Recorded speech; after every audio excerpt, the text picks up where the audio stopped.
Shabbat Shalom, everyone. I'm so glad to be here in Buffalo. I'm so glad that while I have to be in quarantine, I've gotten so many warm welcomes, both in gifts of food and just gifts of contact and kind words all around. It's really been a pleasure to be here, even though I haven't been able to get out for the last week. So, as you're probably aware, I'm unable to be at Friday night services or at any services this Shabbat in the sanctuary. So I'm going to offer my Devar Torah for Friday night at this time. Every year, a group of students and professors at Lake Superior State University in Sault Ste. Marie, Michigan, come together to preserve the sanity of the English language. Or at least that's their goal. They consider more than 5,000 words and phrases nominated by people from around the country, and then whittle them down to 15 new entries to the annual list of words to be banished from the Queen's English for misuse, overuse, and general uselessness. Even though the title of this list could use some editing, the goal is clear. There are just some words or catchphrases that we're tired of hearing, either because we've heard them too much, because they're incorrect, or because they seem to serve no basic purpose. Some examples of the most recent list include game-changing, from Wall Street to Main Street, and carbon footprint. Other examples were submitted with commentary. One person wrote, "If I see one more corporation declare itself green, I'm going to start burning tires in my backyard." Another person wrote that the word staycation, the term for taking a vacation by staying at one's home, is idiotic and rootless. What do you think they would have said during the pandemic? I would wonder. The panel that makes the list realizes that it hasn't necessarily changed behavior on a wide scale. After all, the phrase "at this point in time" was on the list in 1976, while "get a life" was on it in 1997, and we still haven't rid ourselves of these so-called assaults of the mother tongue.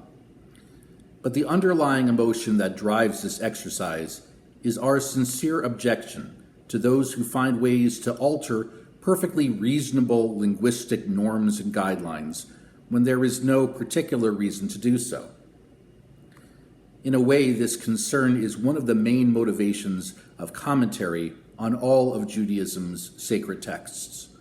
For centuries, people who have sought meaning from the texts have examined what seem like oddities in language and word choice and have tried to determine the significance of these idiosyncrasies. A perfect example is found in the first verse of the R2W2, which we recite during Friday night services.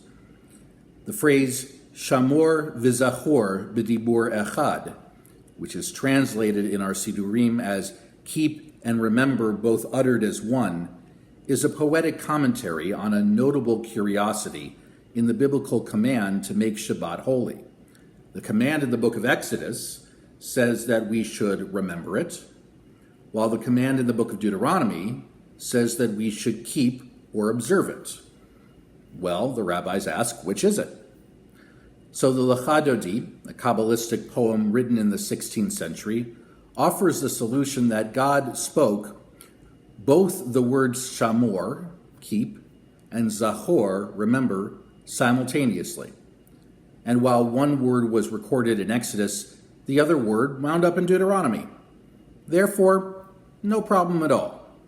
Both instances in the Torah can be considered correct. Commentaries like these take a different approach than that of Lake Superior State University. Rather than disparage linguistic oddities, biblical commentators embrace them. The latter group believes that even the strangest uses of language can teach us something important. So maybe then our Torah commentators of yore have something vital to say about all kinds of words and phrases. That is, if they are used for a higher purpose, for important matters and meaningful conversation. Other words don't always have to adhere to flawless logic. For when we devote our words to the most vital subjects, even the most puzzling turns of phrase can be opportunities to talk about what's important, rather than getting caught up in minor flaws in their usage. There's nothing wrong with seeking out the best ways to express ourselves, as long as we remember that our foremost priority is direct our words toward heaven. Amen, and Shabbat Shalom.